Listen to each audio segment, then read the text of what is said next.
Cuando pensamos en los grandes genios de la música, hay un nombre que impone, que resuena con una fuerza especial. Hoy vamos a hablar de él, de Ludwig van Beethoven. Pero ojo, no solo vamos a hablar de su música, vamos a sumergirnos en la historia de un hombre cuya vida fue una auténtica batalla contra el destino. Una historia de dolor, sí, pero sobre todo de un triunfo increíble contra todo pronóstico. Para que nos hagamos una idea de su carácter, empecemos con esta frase suya. Se la escribió a un príncipe, a uno de sus mecenas. ¡Qué declaración! Es pura dinamita.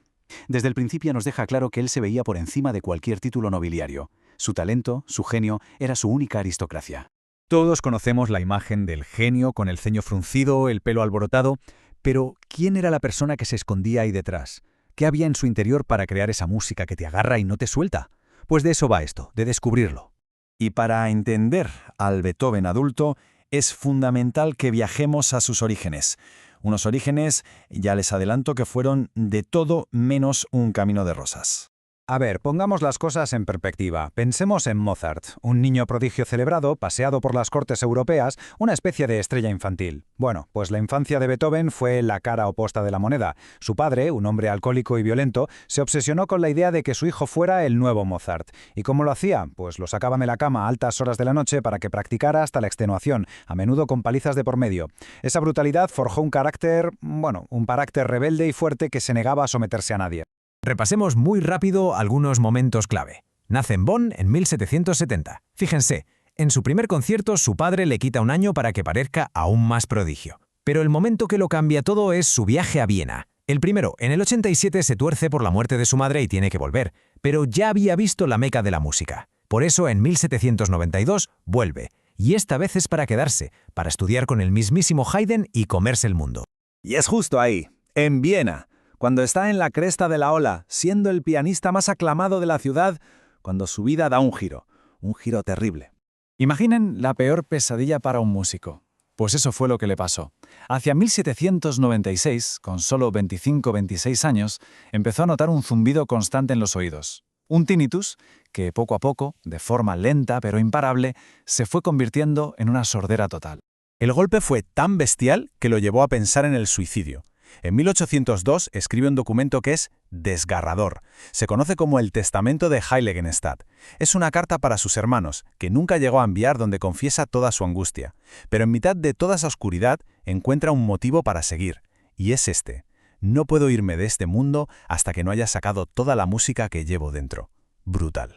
Y a partir de esa decisión, todo cambia.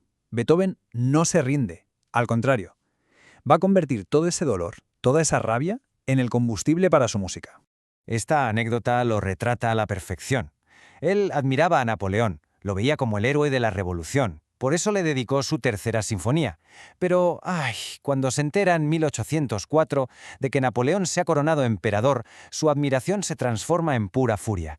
Cuentan que gritó: «Así que no es más que un hombre vulgar, ahora pisoteará los derechos humanos y se convertirá en un tirano». Fue a la partitura y tachó el nombre de Napoleón con tanta rabia que rompió el papel. La sinfonía pasó a llamarse Heroica, compuesta para celebrar el recuerdo de un gran hombre. Y ahora viene lo más alucinante de todo. A medida que su mundo se iba quedando en silencio, su creatividad explotaba de una forma nunca vista. Pensemos en las obras que compuso ya medio sordo o completamente sordo. La Quinta Sinfonía, con ese inicio que conoce todo el mundo. La Novena, su única ópera, Fidelio. Sonatas como La Claro de Luna. Es increíble. Las compuso oyéndolas solo en su cabeza. Hay un momento que resume su tragedia y su triunfo a la vez. Es el estreno de la Novena Sinfonía. Él, ya completamente sordo, está en el escenario. La obra termina y el teatro se viene abajo. Una ovación atronadora. Pero Beethoven no oye nada, claro. Sigue de espaldas al público.